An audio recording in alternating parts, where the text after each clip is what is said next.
দেওয়ানা করে দিয়েছে।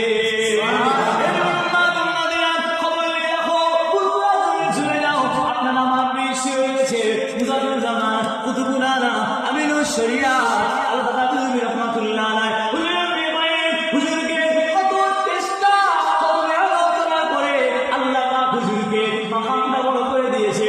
হুজুর চেষ্টা করেছিল বলে ইস্তেগফারুল্লাহ করেছিল বলে আল্লাহ হুজুরের সম্মানকে, হুজুরের ইজ্জতকে, হুজুরের মাকামকে, হুজুরের মান সম্মানকে